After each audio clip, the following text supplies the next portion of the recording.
Hello, and welcome to the Broke PhD podcast, where we build relationships or kindle emotions with every episode. I'm your host, Dr. G. On this episode, I get to talk with Dr. Ramon Goings, who is the author of 14 Secrets to a Done Dissertation, as well as runs the Done Dissertation, a dissertation consulting firm. And during our conversation, he shares about his background. We talk about the topics of imposter syndrome and being a first generational student going through a doctoral program, along with Dr. Goings shares some key takeaways that will ideally aid you with navigating through a doctoral program or with navigating through life overall. Hey y'all, Dr. G here, and I have Dr. Ramon Goings here. Hey, hey. And I'm so excited to have him on the podcast. And honestly, he's my first male guest. I know I need to do better. So, for all you listeners out there, if you are a guy you want to be on the podcast, let me know. We're here. But I'm so excited for him to share a little bit about his background so y'all can get to know him a little bit more. So, can you share about your background, please? Yeah, definitely. Well, thank you so much for the invitation. First, I'm Dr. Ramon Goings, and my background is I'm a former special education and music teacher. So I started my career in a classroom trying to support kids. And then from there, I got interested somehow to go get a doctoral degree. I don't know why I did it. Initially, I was a teacher, and I just said, you know what? I want to become the principal. And I thought maybe the leg up I could have is having a doctorate. So I go to Morgan State University to earn a doctorate. And I quickly learned that getting a doctoral degree had nothing to do necessarily with what I was doing in the classroom, but more so training me to be a researcher. And in the midst of that, I had one professor who said, you know what, Ramon, you are pretty good at this. You could get paid to, share your ideas and be a professor. And I was like, really? People do that? And so that just led me to going on to become a faculty member. So I'm now an associate professor and director of the Language Literacy and Culture doctoral program at the University of Maryland, Baltimore County. And in the midst of doing all that work, I started to help students, who saw my trajectory as a doctoral student finishing quickly. I wrote my dissertation in 7 months. And my faculty are like, well, how did you do it? And can you help, my professor, the other students in my classes do that? And so I just started helping people initially. And then someone said, Ramon, you got to charge for this stuff. And I said, all right, I'll figure that out. And I started getting some business coaching. And then that's how Done Dissertation was birthed now, almost 8 going on 9 years ago. And we have gone on to help hundreds of doctoral students write and defend a dissertation in record time by the system I created when I was a student myself.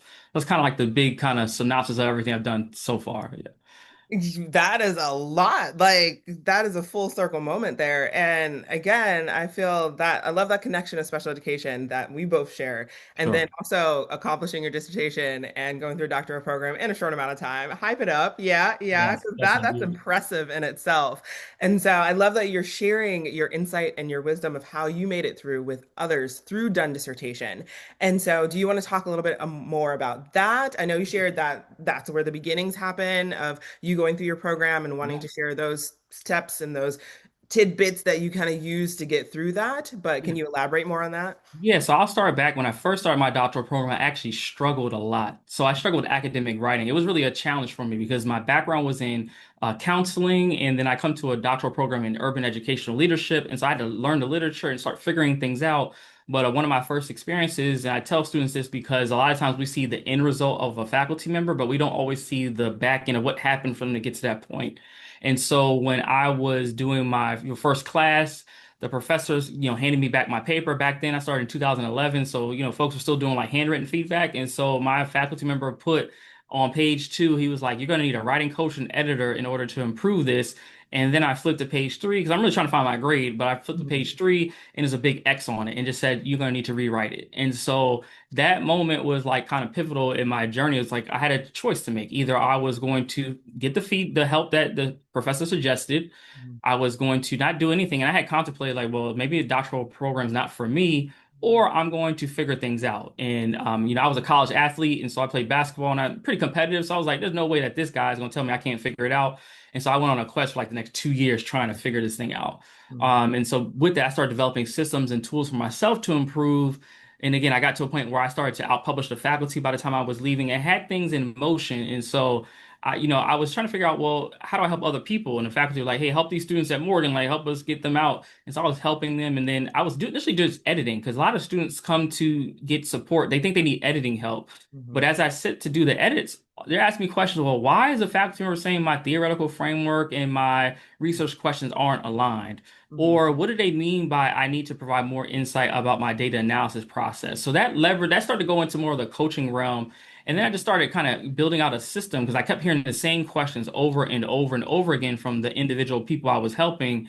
And it got to a point during COVID where COVID combined with I wrote a book called 14 Secrets to a Done Dissertation. Those two things combined really put a lot of spotlight on what we were doing as a company. And then we just grew where we couldn't do one-on-one anymore. We grew to a group model. We could help a lot of students at once. And so, that's really where things went from me struggling to me figuring out a system, and then me kind of packaging that system now to help students. Oh, I love that. And I love that journey that, again, you went through it, that you went through those trenches to find these tips and to find those strategies that work. And I'm going to hype up, I'm going to have all your contact information so Yeah. that y'all can go check out his book and go check out his coaching done dissertation if you need it. But again, like, I love that you went through that process. And I think that's a lot of life experience, right? That you go Definitely. through those to figure out, okay, this is what it can be, or this is what you should do, so that you can then take that information and help others so that they don't have to struggle and go through all of those little steps that you had to go through. And oh, I love that so much. And can you maybe share, not to give away all the tips, not to give away Oh, no. all the 14, that's why they need to go to the books, but share maybe like a couple of the strategies that you might talk about in your coaching with Done Dissertation? Yeah, sure. One of them is a lot of students who get into the doctoral programs are what I call like perfectionists and sometimes recovering perfectionists, right? So we've done well our whole academic career, and then something shifts in the doctoral process, particularly when you get to the dissertation. And so one of the things we stress on, we talk a lot about in our coaching program, even the book, is one of the secrets is that you have to master what we call the 80% rule. And what that means is that we want you to get your writing up to 80% par and then submit it. Because what we know for a lot of students will do is try to get it to perfection and then recognize that they're not able to do so. And then they start to spiral with that because they say, I can't get it perfect. So then I don't want to send it. And then what ends up happening is that you have a document finished and then, weeks or months pass and you haven't turned it in not because it's not good, but you Mhm. just don't think it's good enough and you're scared of getting that feedback. So that's going to be one of the things like I just say get it 80%. And Mhm. the best thing that your chair or committee can do is push it to the next 20%. Like they have expertise as well, so leverage that. So that's one. Another one is if you're in the process of developing your committee, at all costs, once you have your chair in place, run your selection of committee members through the chair. Because a lot of times what you don't recognize is that there's these beefs and little spats that have been happening between faculty members for the last 10 years that happened before you even got to that program, and you selecting particular faculty members wouldn't be a good look. So like actually run it through your chair. And then the last one I would give is that you have to embrace and accept feedback. One of the things I know is that if you do not want to finish, I can guarantee you will not finish if you do not submit your work for feedback. I can guarantee it. I'll put everything I have on that. But what that means is that you have to get more comfortable with getting feedbacks. And a lot of students are scared of that. And so we tell our students in our program is like, look, we're going to give you feedback. We tell our students, you work on your writing, get it to one of our coaches. We're going to give you some written feedback so you have some ideas about what your faculty members might be thinking. Do our feedback and then get it off to your chair. The faster you get that loop happening, the faster you'll finish. Oh, I love all of those. And to touch on the first part, Yeah. yeah, perfectionism, I relate to that a little too much. That I think that was the biggest thing of running into it is that you want it to be the perfect like manuscript and the perfect thing that you're writing, but it's just a fallacy of the mind, right? Perfectionism is a Yeah. fallacy of the mind. And so I love that you are suggesting to those in your program of 80%. That's such a good like target number because we're never really going to reach 100%. Even with our finished dissertations, right? You go back and you look at something and you're like, "Ooh, did I There's write still a that? typo Was in there. I that still got it?" typos in there. Like, how did that happen? Yup. Now, I got to edit it and everything. Hey, There's still one in there. It's crazy. right? That even after the process. So for those of y'all listening out there, just know that both of us sitting here are looking back like, "Ooh, we didn't fix that or that," but Mhm. it passed. Okay, we're here. We're still doctors. Yes, indeed, for sure. And I love also with running your chairs, who you want on your committee through your chairs. Because, yeah, that as much as we want to say that everyone is a big person and that there's maturity that exists out there, personal biases exist, right?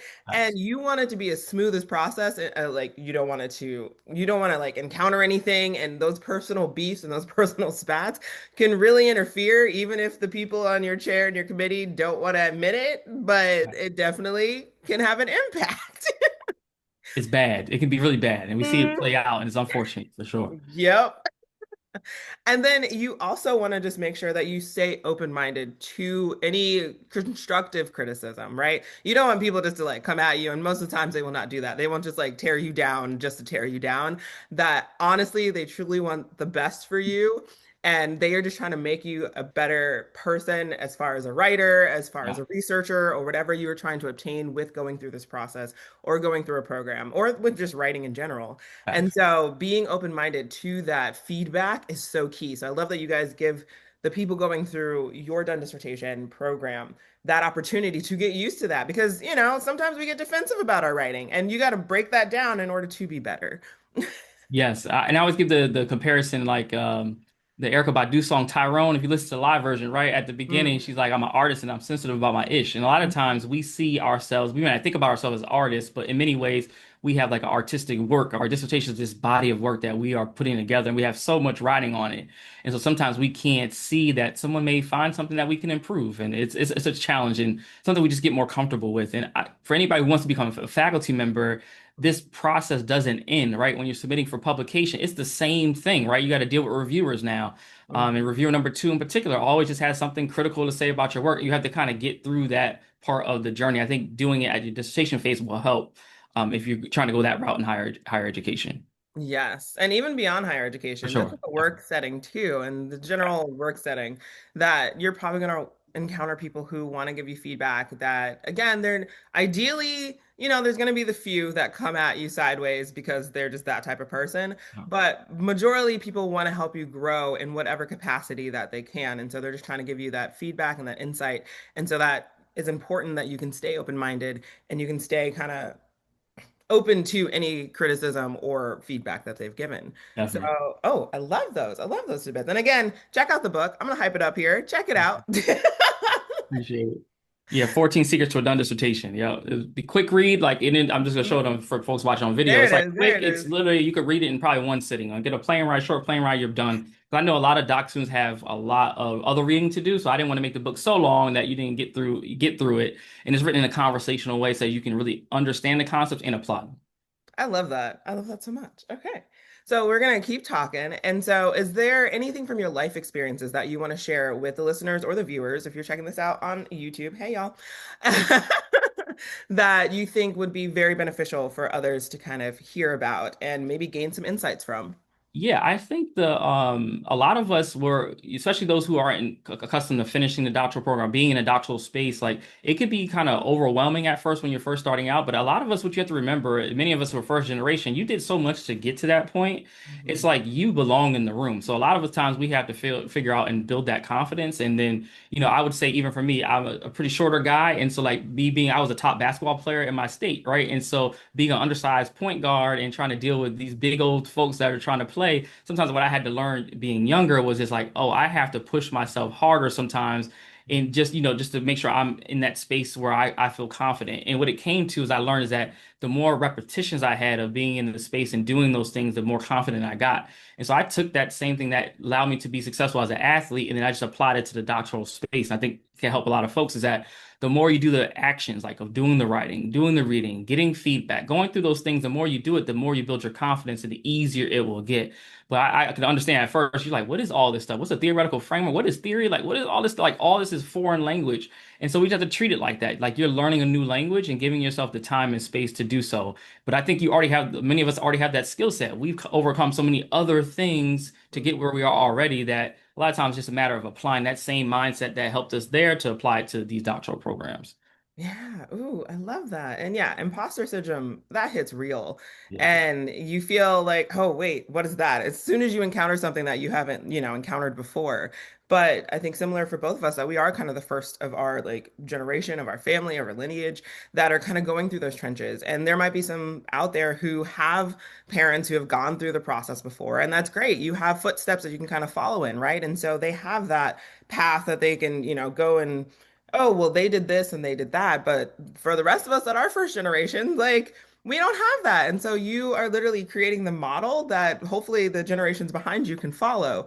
And that imposter syndrome hits so hard where you're like, am I supposed to be here? Yes. If you're there, you're supposed to be there. And so I love that you transferred those skills and transferred that mindset from being, maybe not the tallest guy on the basketball court, Yeah, for but sure. hey, shout out to the shorties out there because like Get they it they though. fast, they quick. Right, right.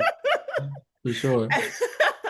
And use that for going through your doctoral program and going through the dissertation process. So, thank you for sharing that. Yeah, no Uh, problem. is there anything else that you want to add or talk about in this moment? Yeah, yeah. So I'm trying to think of other things that, I would have learned over time is that, a lot of us, when we're trying to reach a transformation, right? Essentially earning a doctorate, whatever the next thing is, sometimes we have to recognize that there's stepping stones to it. And a lot of times we just see the end result, but there's all these markers that happen in between. But for many of us, it's hard to recognize it because we're so focused on the end goal.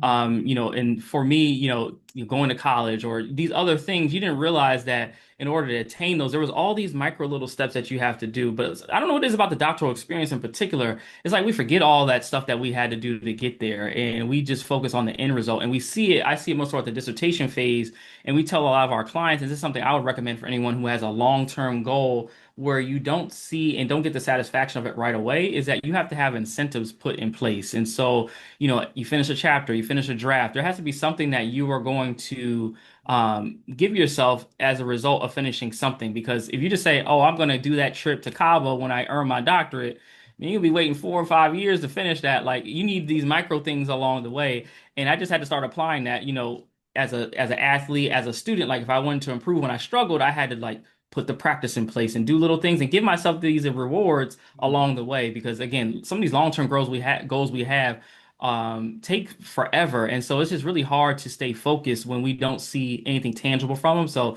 I just learned over time to make things tangible so I can reach the goal.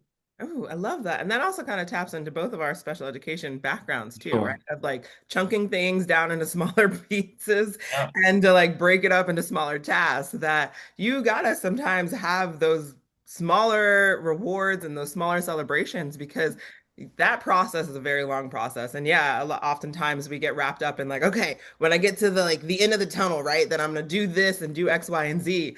But having those little small things along the way can just keep you motivated and keep you determined to want to get to that bigger reward at the end. So I love that. I A love lot of my clients call what we do in our velocity coaching program, they call it the IEP for doctoral students. That's what they refer to it as because that way it's structured and scaffolded, right? But I think my background in special education to know how to build a learner from where they are to where they need to go, I think that makes sense. But they always say it when they come in.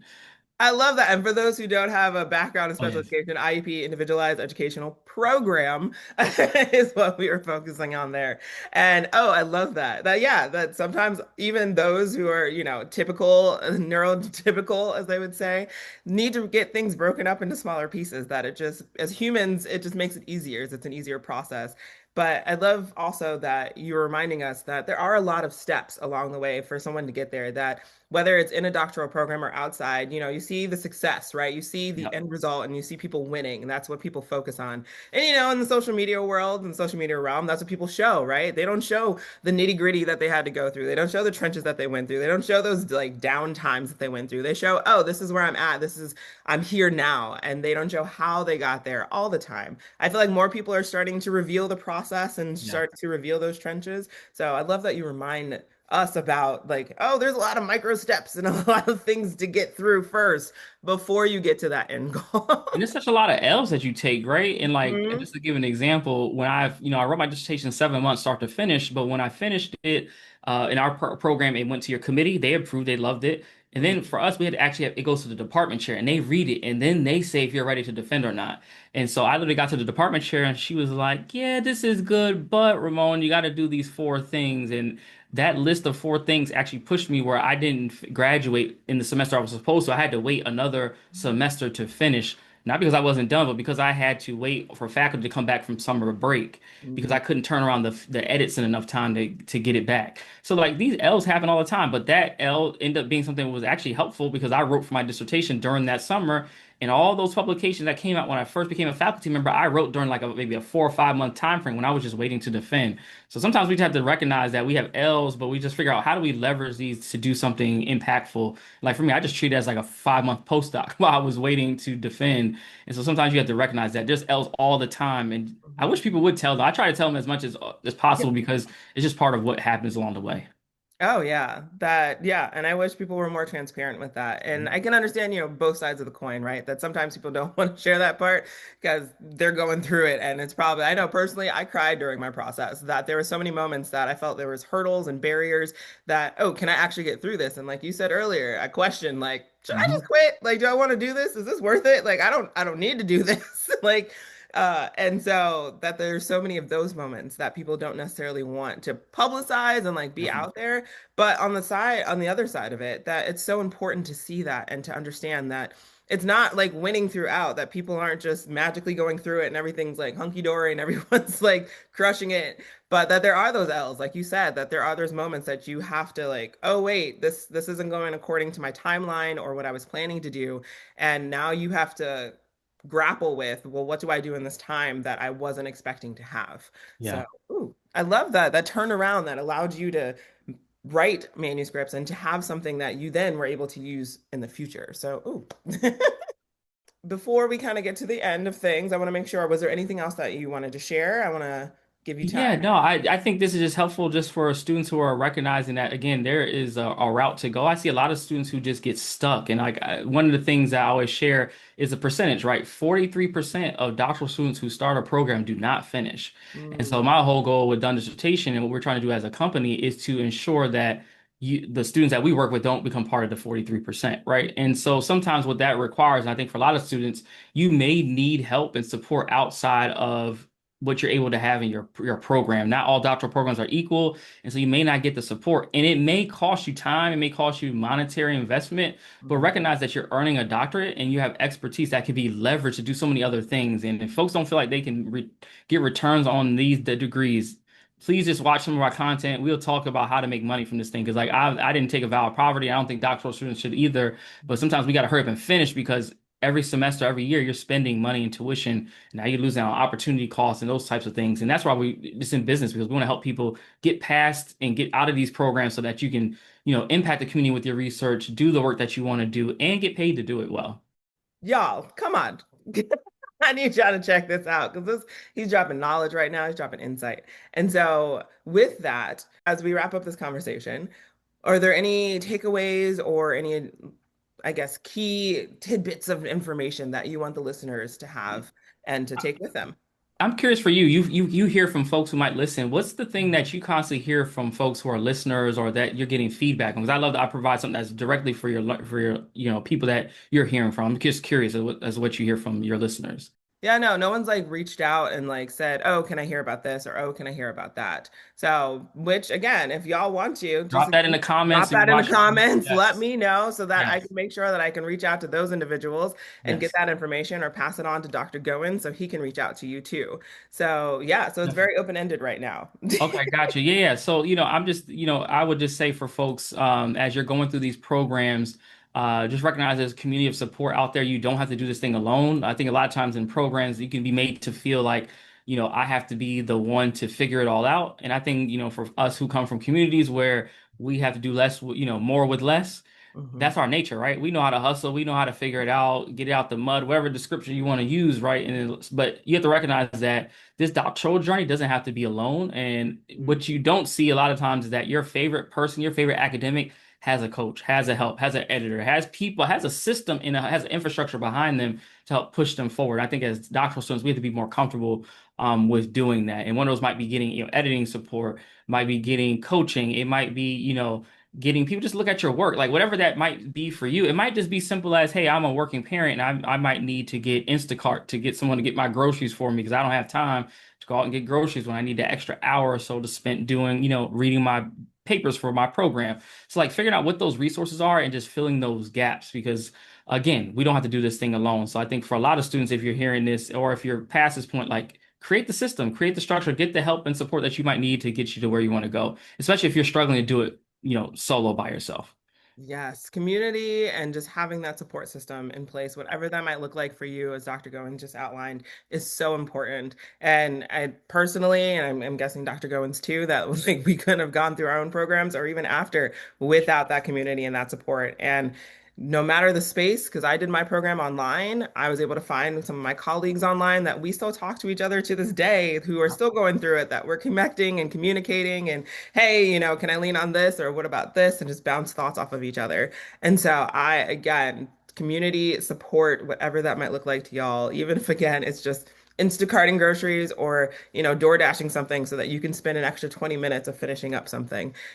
Yeah, Please, it's please find it. And I would say this, like when we first started Done Dissertation and like trying to grow the company, it's Mhm. like, in the doctoral program, they don't tell you anything about how to run a business or like Yeah. any of the entrepreneurial things. Like, so I would have to do find experts in these spaces to invest in to get the strategy. Because why would I spend 3 years when I can pay someone, even if it's $20,000 to learn it in 3 months and to be able Hmm. to execute, it'll be an infinite return on the investment. And so I think for a lot of us, think about we're all becoming experts in these doctoral programs. So people are going to consult with you as the expert. That's Hmm. why they're paying you because you have the insight to streamline everything they need to know because you have that information. And so I just think for us, just being mindful of like where we have these gaps to go ahead and find the experts that can help fill those in for us. Yes. And I will also highlight, do not be afraid to cold email, cold reach out via DMs, cold, Facts.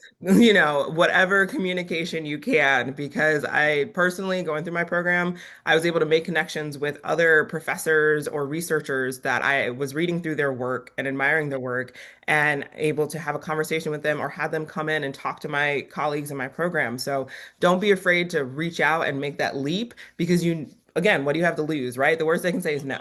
So, but you won't know until you try. So, yes.